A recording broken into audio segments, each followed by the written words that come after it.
अस्सलामु अलैकुम वरहमतुल्लाहि वबरकातुह। बिस्मिल्लाहिर्रहमानिर्रहीम। दोस्तों, आज मैं इस वीडियो में दुआ का सही मतलब और अल्लाह का हक क्या है, कुरान की आयतें दुआ के बारे में क्या कहती है, इस बारे में बात करेंगे। दुआ, जो कि इबादत की रूह है और मुसलमान के लिए अल्लाह से कनेक्शन का सबसे बड़ा जरिया।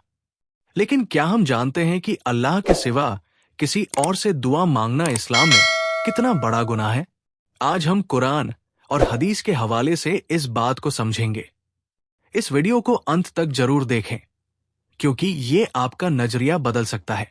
दुआ का सही मतलब और अल्लाह का हक क्या है। सबसे पहले हमें यह समझना होगा कि दुआ क्या है। दुआ का मतलब है अल्लाह से कुछ मांगना, उसकी मदद और रहमत की गुहार लगाना। अल्लाह से बंदे का कनेक्ट होना, अपनी गलती, अपने गुनाह से माफी मांगना, अपनी परेशानी, अपनी दिल की बात अल्लाह ताला से कहना, यही दुआ है। कुरान में अल्लाह ताला फरमाते हैं, और तुम्हारे रब ने फरमाया, मुझसे दुआ करो, मैं तुम्हारी दुआ कबूल करूंगा। सूरह गाफिर 60। ये आयत हमें याद दिलाती है कि अल्लाह ने खुद हमें हुक्म दिया है कि हम उससे दुआ करें।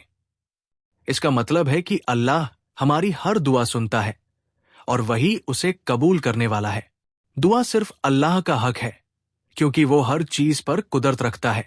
अगर हम दुआ किसी और से करते हैं तो ये अल्लाह के हक में दखल है, और ये शिर्क है जो गुनाह अजीम है।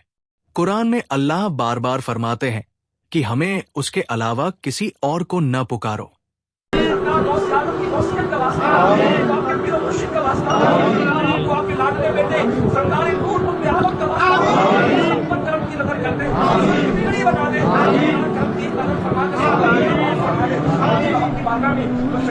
और मस्जिदें अल्लाह के लिए हैं, तो उनमें अल्लाह के साथ किसी और को न पुकारो। सूरह जिन 18। ये आयत साफ कर देती है कि दुआ अल्लाह की इबादत का हिस्सा है। अगर हम किसी और से दुआ मांगते हैं, चाहे वो कोई वली हो, फरिश्ता हो या कोई नबी, तो ये शिर्क है। रसूलुल्लाह सल्लल्लाहु अलैहि वसल्लम ने फरमाया, दुआ इबादत है। सुनन अबू दाऊद। अब सोचिए, अगर दुआ इबादत है तो इबादत सिर्फ अल्लाह के लिए होनी चाहिए, किसी और के लिए नहीं। रसूलुल्लाह सल्लल्लाहु अलैहि वसल्लम ने फरमाया, जो कोई अल्लाह के साथ किसी और को पुकारता है वो जहन्नम में जाएगा। सही मुस्लिम। शिर्क इस्लाम का सबसे बड़ा गुनाह है। अल्लाह ताला ने कुरान में फरमाया, बेशक अल्लाह उसे माफ नहीं करेगा जो उसके साथ शिर्क करता है। लेकिन इसके अलावा अल्लाह जिसे चाहे उससे नीचे के गुनाह को वो माफ कर सकता है। सूरह निसा 48। सोचिए, अगर हम अल्लाह के सिवा किसी और से दुआ मांगते हैं तो हम अपनी आखिरत को खतरे में डाल रहे हैं। शिर्क का अंजाम बहुत खतरनाक है और हमें इससे बचना चाहिए। बहुत से लोग सोचते हैं कि किसी वली की कब्र पर जाकर दुआ करना या उनसे मदद मांगना उनकी दुआ को कबूल करवा देगा, लेकिन ऐसा करना बिल्कुल गलत है। कुरान कहता है, और जो लोग अल्लाह के सिवा दूसरों को मदद के लिए पुकारते हैं वे उनकी दुआ का जवाब नहीं दे सकते। सूरह राद 14। वली और नेक लोग भी अल्लाह के बंदे हैं। वे खुद अल्लाह से मदद मांगते थे। उनकी कब्रों पर जाकर उनसे मदद मांगना शिर्क करना है। हमें सिर्फ और सिर्फ अल्लाह से ही मदद मांगनी चाहिए।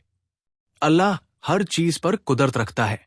वो हमारे दिलों की बात भी जानता है और हमारी हर जरूरत को पूरा करता है। कुरान में अल्लाह ताला फरमाते हैं, क्या अल्लाह अपने बंदों के लिए काफी नहीं है? सूरह जुमर 36। हर नबी, हर रसूल ने अपनी कौम को यही कहा कि हमें सिर्फ अल्लाह से ही मदद मांगनी चाहिए। हजरत यूसुफ अलैहिस्सलाम ने जेल में भी सिर्फ अल्लाह से मदद मांगी। हजरत मूसा अलैहिस्सलाम ने भी दरिया पार करने के लिए अल्लाह से दुआ की। हजरत इब्राहिम अलैहिस्सलाम ने आग में जाते वक्त सिर्फ अल्लाह से दुआ मांगी। हजरत नूह अलैहिस्सलाम ने अपनी कौम पर पानी के अजाब से बचने के लिए सिर्फ अल्लाह से ही दुआ मांगी। हर नबी ने यही कहा है कि सिर्फ अल्लाह से दुआ मांगो। किसी नबी ने ये नहीं कहा कि फलाने की कब्र पर जाकर दुआ मांगो, फलाने पीर साहब یا کسی بلی یا پہنچے ہوئے شخص سے دعا مانگو۔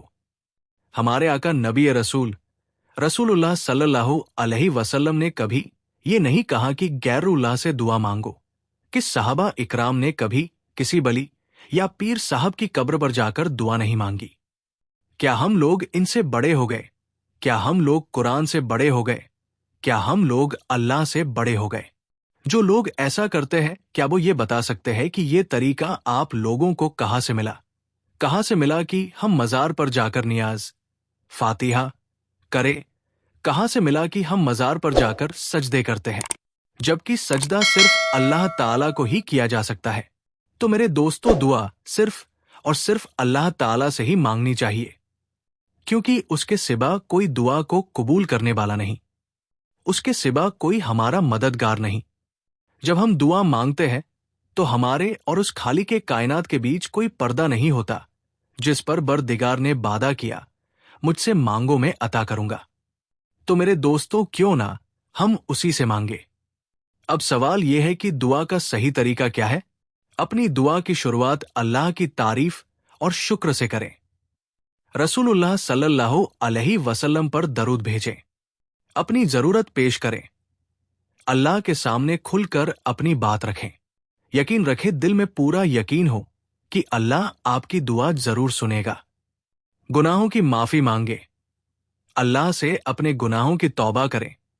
یہ طریقہ ہماری دعاؤں کو اثردار اور قبولیت کے قریب لاتا ہے۔ تو دوستوں، آج ہم نے سیکھا کہ ہمیں اللہ کے سوا کسی اور سے دعا کیوں نہیں مانگنی چاہیے۔ یاد رکھیں، صرف اللہ ہی ہماری ہر ضرورت کو پورا کرنے والا ہے۔ اگر آپ کو یہ ویڈیو پسند آیا ہو تو اسے لائک کریں، شیئر کریں، اور ہمارے چینل EG اسلام کو سبسکرائب کرنا نہ بھولیں۔ اللہ سے دعا ہے کہ وہ ہمیں صحیح راستہ دکھائیں اور ہماری دعاؤں کو قبول کرے۔ جزاک اللہ خیر۔ السلام علیکم ورحمۃ اللہ وبرکاتہ۔